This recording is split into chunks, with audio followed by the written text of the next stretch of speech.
Hello, my name is Stephen Jones with LinkedIn Site, and this is In the Know. Here I answer your questions regarding LinkedIn and social selling. Today's topic is based on some questions we've gotten regarding should I spend more time and resources and energy to build my email list and to continue to build my email list, or should I focus more of my time and energy and resources in building a community? And this might be a new question or a new thought for many business owners and salespeople and executives, because for decades, the focus and the goal has been to build your email list and to get more subscribers and to point people to your website to fill out the form and get them to join your private email list. And that is still important, so don't think that I'm saying that it's not. But is it more important now?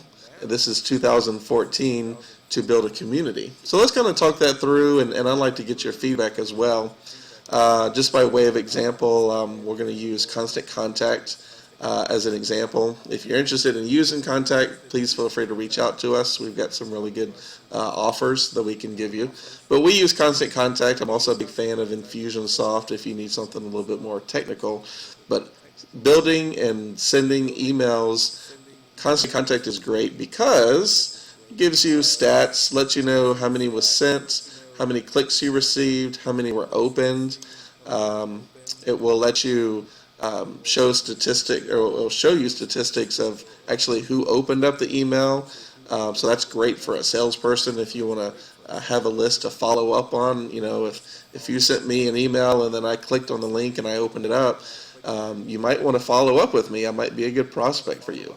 So services like Constant Contact and others are really good about making sure that the statistics are there. So one of the things that I thought was really interesting, that page didn't open, so not a big deal, but is the industry open rates. I thought this was kind of interesting. This is also available from Constant Contact. So lots of data, lots of stats, lots of interesting information on sending an email.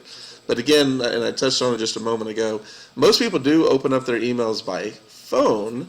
So when you do send an email, you got to be really careful because the technology has increased on the development side for images and graphics and beautiful pictures and great layouts. But really, if you're opening it up on your phone, you really just want minimal.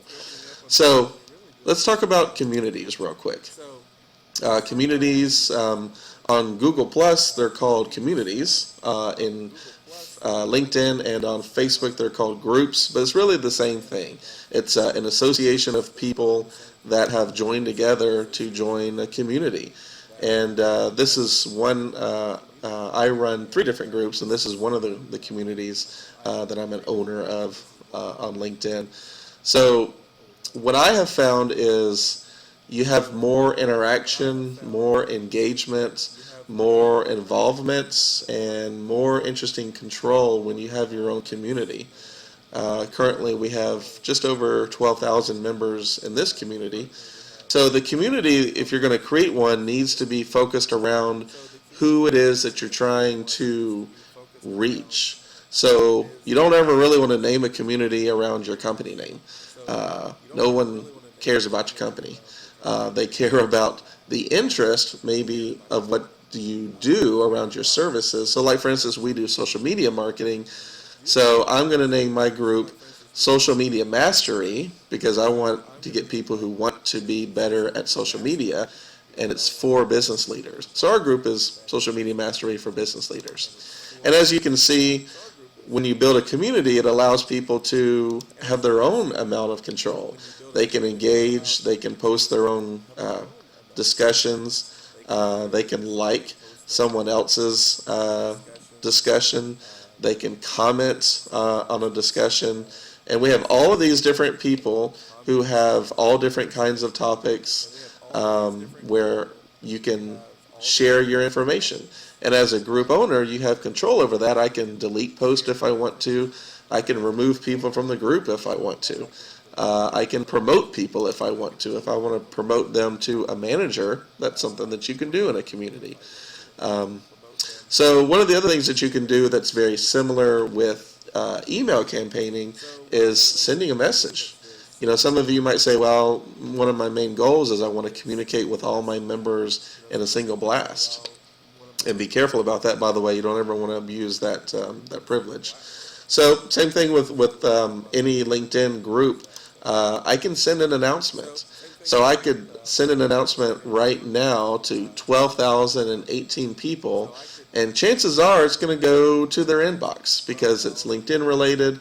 Most LinkedIn messages, especially if it's a message, tends to go to the inbox.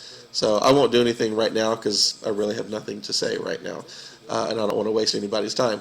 So, but you can send a message. You can change up the title of the subject, obviously, and you can make it a featured discussion if you want to, so that everyone will see the message once it gets sent. It then becomes a discussion inside the group. So, seems to me that being able to send a message to people who have opted in, and I haven't dragged anybody into this group, I haven't forced anybody into this group. Quite frankly, I haven't even asked very many people into this group, because that's another thing you can do too, is to send invitations. I could send invitations and get people to join the group, but frankly, I haven't even done much of that. Most people, because of the social ability of the internet, people find the group because they're around similar interest. Birds of a feather flock together, and people that are business leaders, people that are interested in social media, they flock together and have found this group just like they have found other groups, just like I find other groups on LinkedIn. So seems to me it's better to build a community that you have multiple layers of control over versus just building an email list, because I can do that anyway. I can get email addresses and send an email to everyone in my community. Plus, I can interact with them and let them interact. So, I hope that gives you some food for thought. We'd love to hear from you. More questions. If you go to linkedinsight.com, click the Ask button, and share your question with us. And if it's a question that it seems would be helpful for other listeners, it may be something that we make available on this YouTube channel here. So this is Stephen Jones, and you are now in the know.